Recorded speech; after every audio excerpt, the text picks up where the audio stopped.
인생을 평가할 때 크게 네 종류의 인생이 있습니다. 시작도 좋고 끝도 좋은 인생이 있고, 시작은 좋지 않고 또 끝도 좋지 않은 그와 같은 인생을 사는 사람도 있었습니다. 반면에 시작은 좋았지만 끝이 좋지 않은 사람도 있고, 시작은 좋지 않았지만 끝이 좋은 사람이 있습니다. 비록 시작은 좋지 않았을지라도 끝이 좋다면 성공한 인생이라고 할 수 있겠습니다. 요셉이 대표적인 인물입니다. 요셉은 형들에게 팔려 보디발 장군의 노예가 되었습니다. 하지만 훗날 애굽의 총리가 되지요. 단순히 요셉이 높은 지위를 가졌다, 이것을 부러워하는 것이 아닙니다. 그가 가진 탁월한 지혜와 능력으로 애굽과 그 일대에 속한 모든 나라들을 기근에서 건져내는 위대한 일을 하게 됩니다. 그리고 또 요셉은 이스라엘을 건국하는 데 결정적인 기여를 했습니다. 그래서 많은 사람들이 요셉을 인생의 롤 모델로 삼고자 하는 거죠. 반면에 시작은 좋았지만 끝이 좋지 않은 인생도 있습니다. 얼마나 안타까운지 모릅니다. 대표적인 인물이 바로 오늘 본문에 나오는 솔로몬입니다. 솔로몬은 다윗의 10번째 아들로 태어납니다. 왕위 계승설로 치면 10위에 해당됩니다. 왕이 될 확률이 거의 없지요. 더군다나 이 솔로몬에게는 왕이 되기 하는 너무나 불리한 출생의 비밀이 있었습니다. 바로 솔로몬의 어머니 밧세바가 정실 부인이 아니라 후실이었고, 또 남편이 전쟁터에 나간 사이에 다윗과 불륜을 맺은 바 있던 여인입니다. 그럼에도 불구하고 하나님은 솔로몬이 태어나기도 전에 왕으로 지목해 주셨습니다. 솔로몬 시대에는 대적의 침입이 없을 것이다. 완전한 평화가 있을 것이다. 솔로몬은 하나님을 위하여 성전을 건축하게 될 것이다. 약속을 하셨습니다. 다윗은 하나님의 약속을 붙들고 솔로몬이 성전 건축할 수 있도록 모든 준비를 다 갖춰 놓았습니다. 다윗의 시작은 힘들고 어려웠지만 솔로몬의 시작은 순탄하고 평탄했습니다. 솔로몬은 다윗과 선지자 나단의 강력한 도움으로 이스라엘의 왕으로 추대가 됩니다. 하나님은 솔로몬에게 전무후무한 지혜를 부어주셨을 뿐만 아니라 부귀와 영화도 함께 주셨습니다. 솔로몬은 성전을 지어 하나님께 봉헌했고, 하나님은 그 성전을 기쁘게 받아주셨습니다. 솔로몬은 이스라엘 역사상 최고의 전성기를 구가하게 됩니다. 그러나 너무나 안타깝게도 솔로몬의 마지막은 아름답지 않았습니다. 솔로몬이 누렸던 그 찬란하고 화려한 영화는 안개처럼 허무하게 사라져 버렸습니다. 풀은 마르고 꽃이 시든 것처럼 솔로몬이 누렸던 영화 역시 꽃처럼 시들어 버렸고 풀처럼 말라버렸습니다. 예수님은 솔로몬이 누렸던 그 영화는 들에 핀 들꽃만도 못했다라고 평가하셨습니다. 사람들은 다들 인생의 시작 여기에만 관심을 갖습니다. 그래서 금수저를 물고 태어난 사람을 부러워합니다. 그리고 또 흙수저를 물고 태어난 사람을 절망적으로 여깁니다.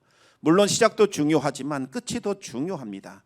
시작이 좋고 화려할지라도 끝이 좋지 않다면 어찌 아름다운 인생이라고 할 수 있겠습니까? 시작은 미약했을지라도 그 끝이 창대하다면 복된 인생이라고 할 수 있겠습니다. 오늘 우리 솔로몬의 몰락을 통해서 우리는 어떤 삶을 살아야 하는지 한번 묵상하도록 하겠습니다. 솔로몬의 몰락은 전성기 시절에 이미 예견이 되었습니다. 솔로몬에 관한 소문은 온 세계에 퍼졌습니다. 당대 최고의 부와 지혜를 자랑하던 전설적인 인물인 스바의 여왕도 솔로몬을 찾아오게 됩니다. 하지만 솔로몬의 영광과 위엄 앞에 압도를 당했습니다. 또 솔로몬의 지혜를 듣고 완전히 매료가 됩니다. 솔로몬은 스바 여왕과 맺은 통상 조약을 통하여 활동 무대를 더욱더 넓히게 되었고, 이제는 어느 왕도 넘볼 수 없는 부귀와 영화를 누리게 되었습니다. 그러나 바로 이때부터 솔로몬은 몰락의 길을 걷게 됩니다. 솔로몬은 하나님께서 주신 지혜를 자신을 위해서 사용합니다. 하나님께서 왜 솔로몬에게 지혜를 주셨습니까? 백성들을 제대로 통치할 수 없으니 정의와 공의로 백성들을 통치할 수 있도록 지혜를 달라고 요청했기 때문이었습니다. 그랬던 솔로몬이 부귀와 영화를 맛본 후에는 변질되어 버렸습니다. 이제는 자신을 위해 살겠다고 생각을 한 거지요. 지금까지 하나님의 성전도 지었고 하나님을 위하여 헌신했으니 이제는 나를 위한 인생을 살겠다, 그렇게 생각을 한 겁니다. 코끼리 상아로 보좌를 만들고 금을 입혀 자신의 왕권을 드높였습니다. 금으로 만든 방패들과 각종 희귀한 것들로 왕궁을 장식하여 보는 자들마다 깜짝 놀라게 했습니다. 또 솔로몬의 사저와 왕궁에 있는 모든 그릇들을 다 금으로 바꿔버렸습니다. 하나님은 신명기 율법을 통해서 왕이 하지 말아야 할 일이 무엇인지 분명히 알려주셨습니다. 우리 함께 신명기 17장 16절에서 18절까지 말씀을 같이 한번 읽어보겠습니다. 그는 병마를 많이 두지 말 것이요 병마를 많이 얻으려고 그 백성을 애굽으로 돌아가게 하지 말 것이니 이는 여호와께서 너희에게 이르시기를 너희가 이후에는 그 길로 다시 돌아가지 말 것이라 하셨음이며 그에게 아내를 많이 두어 그의 마음이 미혹되게 하지 말 것이며 자기를 위하여 은금을 많이 쌓지 말 것이니라. 그가 왕위에 오르거든 이 율법서의 등사본을 레위 사람 제사장 앞에서 책에 기록하여. 아멘. 왕은 지나치게 많은 병마를 소유하면 안 됩니다. 왜냐하면 이스라엘을 지키시는 분은 하나님이시지 병마가 아니기 때문입니다. 병마는 전쟁에 필요합니다. 하지만 그것을 지나치게 의지하면 하나님을 떠나게 되지요. 그래서 하나님은 필요 이상의 병마를 두지 말라 경고하신 겁니다.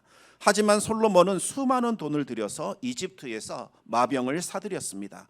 말을 타는 마병이 12,000명이었고 병거가 1,400대였습니다.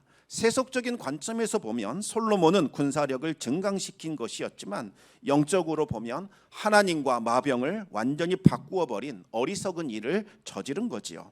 왕은 많은 아내를 두어서는 안 되지만 솔로몬은 수많은 아내와 첩을 두었습니다.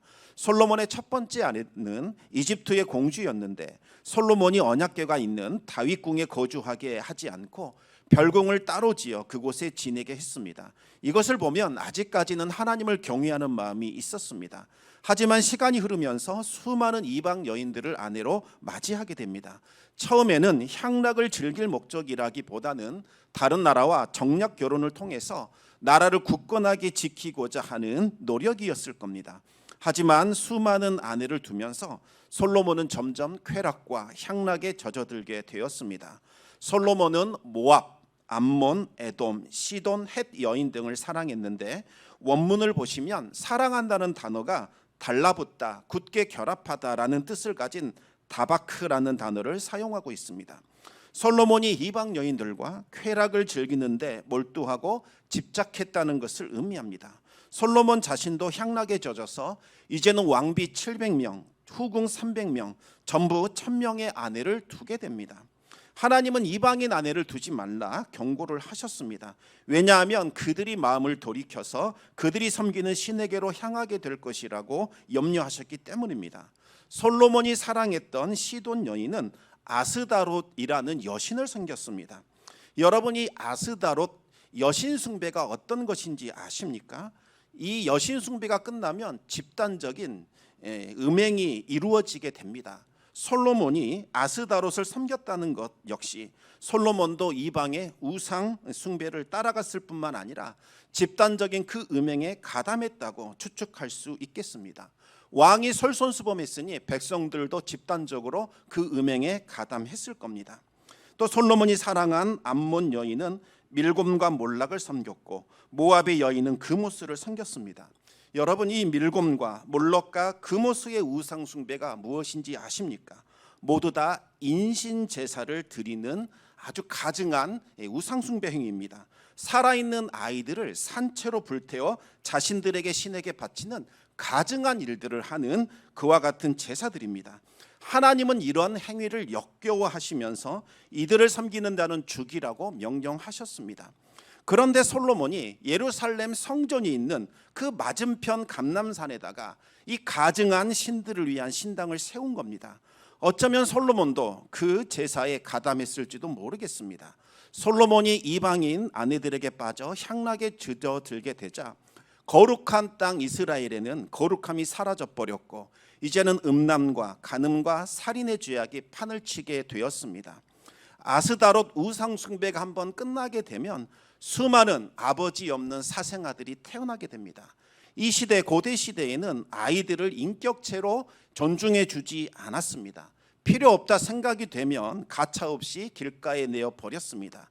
여러분, 이 아이들 어떻게 되었을까요? 인신제사의 희생양으로 드려졌을지도 모릅니다. 얼마나 많은 무고한 피가 그 땅에 뿌려졌겠습니까? 하나님께서 이 가나안 원주민들을 몰아내고 이스라엘에게 그 땅을 주신 이유는 그 땅을 가득히 채운 이 죄악을 제거하고 이 땅을 거룩한 땅으로 바꾸라는 거룩한 사명 때문이었습니다.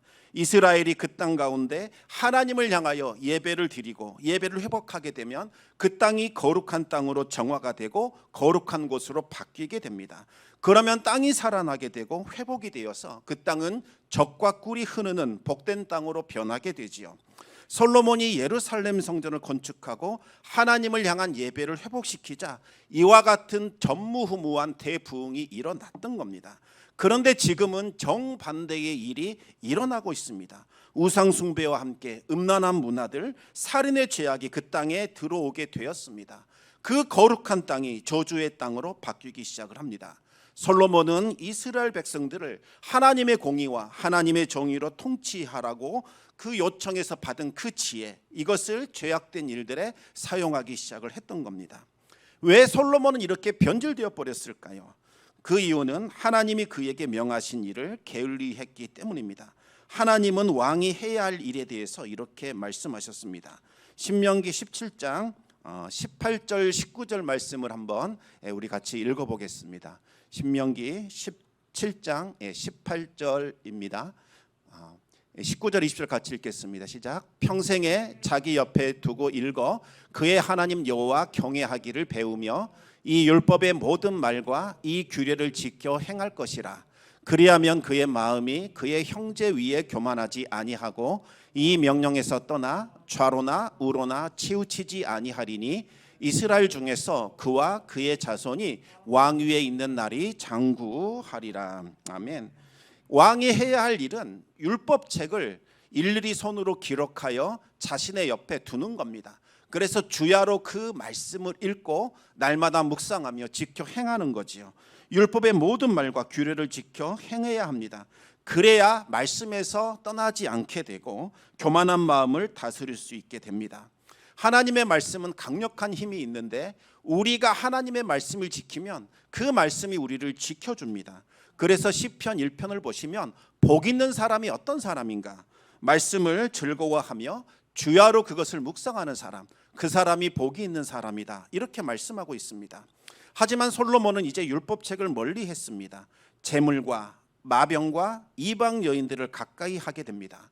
솔로몬은 따르지 말아야 할 악인들의 꾀를 따르게 되었고 서지 말아야 할 죄인들의 길에 서게 되었고 앉지 말아야 할 오만한 자들의 자리에 앉게 되었습니다. 말씀이 없는 복, 말씀이 없는 재물, 말씀이 없는 그 권세와 능력은 도리어 독이 되고 도리어 저주가 되는 거지요. 그러나 하나님은 솔로몬이 돌아올 수 있는 기회를 주셨습니다. 하나님은 솔로몬에게 2번이나 나타나셔서 이방의 우상을 따르지 말고 그 길에서 돌이키라, 다시 하나님의 말씀을 붙들고 살아라 말씀하셨습니다. 그렇지 않으면 하나님이 주신 이 왕국을 뇌 신하에게 줄 것이라고 경고를 하셨습니다. 그러나 솔로몬은 그 말을 듣고도 마음을 돌이키지 않았습니다. 그러자 하나님은 솔로몬에게 징계를 내리셨습니다. 14절 이후를 보시면 하나님의 징계가 솔로몬에게 나타나게 됩니다. 하나님께서 대적하는 자들을 솔로몬에게 붙이신 겁니다. 여기서 흥미로운 사실을 볼 수 있는데 솔로몬이 하나님의 길을 걸었을 때에는 요압과 시므이와 아도니아 세 사람의 대적을 하나님께서 물리쳐 주셨습니다. 그러나 솔로몬이 하나님을 떠나가자 하닷과 르손과 여로보암 3명의 대적을 솔로몬에게 붙여주신 겁니다. 여러분, 징계와 심판은 같은 것이 아닙니다. 징계와 심판은 완전히 다릅니다. 징계는 무엇입니까? 사랑하는 자녀들을 바른 길로 이끌기 위한 사랑의 수단입니다. 징계를 받는 당시에는 전혀 즐겁지 않고 슬픕니다. 하지만 그 연단을 통과하게 되면 의와 평강의 열매를 맺게 되지요. 하나님은 사랑하시는 자를 징계하시고 자녀로 받아들이는 자에게는 채찍질을 하십니다. 생명의 길로 이끌고자 채찍을 들고 훈계하는 것, 이것이 바로 하나님의 징계입니다. 하지만 심판은 원수된 자들에게 내리시는 최종 판결을 말하는 거지요. 심판에는 반드시 형벌이 있습니다. 하나님께서 솔로몬에게 대적을 붙이시는 것은 너 망해라, 형벌 받으라, 최종 선고를 내리신 것이 아니라 빨리 회개하고 돌아오라는 징계였습니다. 솔로몬에게는 아직 기회가 남아 있었습니다. 어서속히 회개하고 하나님께로 돌아오면 하나님께서 예고하신 모든 경고들이 다 사라지게 되지요. 하나님은 솔로몬이 멸망하는 것을 지켜보고만 있을 수 없으셨습니다. 솔로몬이 자신이 저지른 죄악을 돌이키고 회복하기를 원하셨습니다. 마치 베드로가 예수님을 3번이나 부인했을 때에 친히 베드로를 찾아가 주셔서 3번이나 사랑하느냐고 물으셨던 것과 마찬가지입니다. 예수님께서 왜 베드로를 찾아가셔서 3번이나 네가 나를 사랑하느냐 물으셨을까요? 베드로의 과거의 치부를 드러내요 그를 괴롭게 하고 부끄럽게 하려고 그런 말씀하셨을까요? 그렇지 않습니다. 3번의 과오를 덮을 수 있도록 3번의 기회를 주신 겁니다. 그러나 하나님의 징계는 이 자녀들에게 맞추는 특별한 은혜입니다. 아무리 극악무도한 죄를 저질렀을지라도 하나님은 택하신 자녀들을 끝까지 참고 인내하시며 기어이 회복을 시켜주십니다. 하나님께서 보내신 첫 번째 징계는 하닷이라는 사람이었습니다. 다윗이 에돔 땅을 정복했을 때에 왕손이었던 하닷은 신복들과 함께 애굽으로 도망쳤습니다. 애굽의 왕 바로는 훗날을 계약하기 위하여 이 하닷을 극진히 대우해 줬고 집과 양식과 토지를 주었습니다. 그리고 왕비의 여동생을 아내로 주게 됩니다.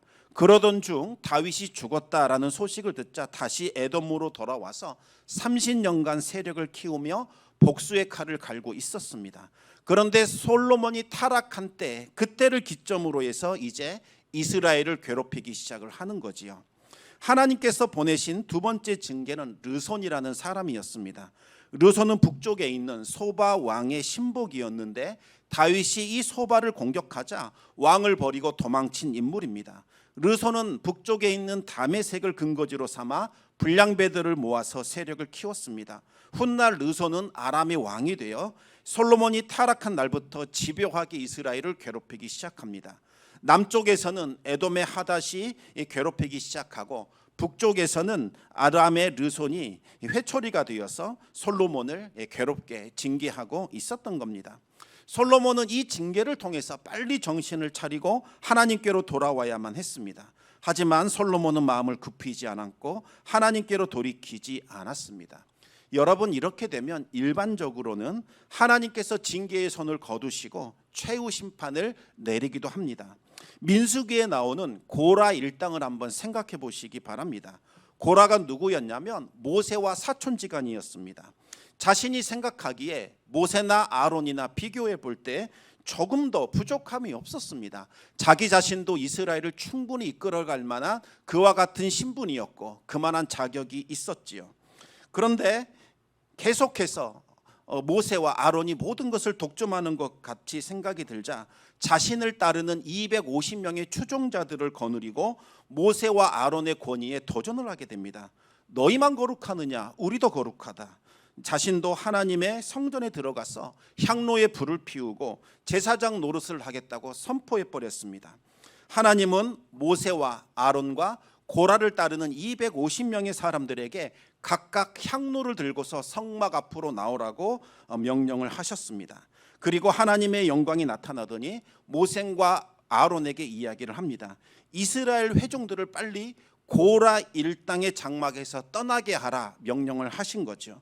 회중이 떠나가자마자 갑자기 땅이 갈라지면서 고라 자손들의 모든 것을 다 삼켜버렸고 땅이 그 위에 덮여서 그들은 산채로 매장이 되어버렸습니다. 그리고 제사장직을 요구했던 250명이 들고 있던 향로에서 불이 나와 그들을 다 불살라버렸습니다. 이것은 하나님의 징계가 아니라 하나님의 최종 심판인 겁니다. 하지만 하나님은 솔로몬에게 끝까지 이 심판을 내리지 않고 징계만 내리십니다. 솔로몬이 돌아올 때까지 계속해서 끝까지 기다려 주신 겁니다. 왜 하나님은 솔로몬에 대해서 이토록 편애를 하신 걸까요? 왜 하나님은 솔로몬에 대해서는 이와 같은 한량없는 은혜를 베풀어 주신 걸까요? 그 이유가 무엇이겠습니까? 하나님은 다윗과 맺은 언약, 그것을 기억하셨기 때문입니다. 사무엘하 7장 14절과 15절 말씀을 우리 같이 한번 읽어보겠습니다. 나는 그에게 아버지가 되고 그는 내게 아들이 되리니 그가 만일 죄를 범하면 내가 사람 매매와 인생의 채찍으로 징계하려니와 내가 내 앞에서 물러나게 한 사울에게서 내 은총을 빼앗은 것처럼 그에게 빼앗지는 아니하리라. 아멘. 솔로몬이 악하고 타락한 길을 걸었지만 하나님은 그의 아버지 다윗과 언약을 맺으셨습니다. 내가 사울에게선 내 은혜 거두었지만 네 아들한테 은혜는 거두지 않을 것이다. 내가 끝까지 그를 징계할 것이다. 내가 그를 돌아오게 할 것이다. 그렇게 약속하셨기 때문입니다. 여러분, 이것이 바로 부모가 가진 기도의 위력입니다. 기도하는 부모를 가진 자녀는 절대로 망하지 않는다. 이것이 고전부터 내려오는 기도의 힘이자 능력이었습니다. 부모는 자녀를 위한 기도를 절대로 중단하시면 안 됩니다. 부모의 기도는 자녀를 보호할 뿐만 아니라 앞길을 예비합니다. 하나님은 다윗을 기억하셔서 솔로몬에게 은혜를 베풀어 주셨고 솔로몬이 패망하지 않도록 끝까지 지키고 돌봐 주셨습니다. 하지만 솔로몬의 아들 르호보암 시대에는 하나님의 심판이 임하게 됩니다. 하나님이 보내신 세 번째 징계인 르호보암이 등장하게 됩니다. 여로보암이 등장하게 됩니다. 이 여로보암이 등장으로 인하여 솔로몬에게 임한 경고가 실현이 됩니다. 바로 이 르호보암 시대에 이스라엘 왕국은 여로보암에 의하여 둘로 나뉘어지게 되는 거지요. 어떻게 이런 일이 일어나게 된 걸까요? 바로 르호보암에게는 다윗과 같은 신앙의 아버지가 없었고 한나와 같은 믿음의 어머니가 없었기 때문입니다. 솔로몬은 1000명의 아내 중에서 암몬 여인 나아말을 통해서 르호보암을 낳았고 이 사람을 왕으로 세우게 됩니다. 르호보암에게 무슨 신앙이 있었겠습니까? 이로써 찬란했던 부귀와 영예의 시대는 다 끝이 나게 됩니다. 솔로몬의 시작은 정말 화려했습니다. 전무후무한 지혜를 받아서 성전을 지었고 왕궁을 건설했고 방어시설과 항구와 도로와 성읍을 건설했습니다. 주변 나라들을 정복해서 조공을 받았고 스바의 여왕조차 솔로몬을 방문하게 됩니다. 화려한 날들이 시작이 되었지요. 하지만 솔로몬의 끝은 너무나도 초라했습니다. 우상 숭배의 죄악에 빠져 죄악에 물들었고 백성들은 완전히 분열되어 버렸습니다. 이제 백발이 성성해서 자신의 죽을 날을 기다리고 있는 솔로몬은 걷잡을 수 없이 몰락해가는 이스라엘을 바라보면서 과연 어떤 생각을 했을까요? 그때 지은 시편이 우리가 지난번에 읽었던 시편 127편입니다. 우리 127편 1절과 2절을 같이 한번 읽어보겠습니다.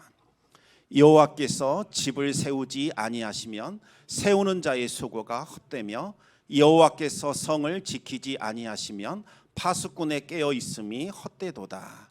너희가 일찍이 일어나고 늦게 누우며 수고의 떡을 먹음이 헛되도다. 그러므로 여호와께서 그의 사랑하시는 자에게는 잠을 주시는도다. 아멘. 여러분, 우리의 인생은 마치 활을 벗어난 화살처럼 금방 지나갑니다.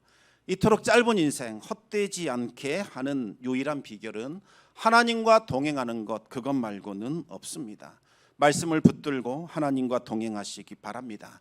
우리의 시작은 비록 미약할 수 있습니다. 그러나 그 끝은 반드시 결실이 있고 창대하게 될 것입니다. 하나님의 은혜가 함께 하시기를 우리 주님의 이름으로 축원합니다.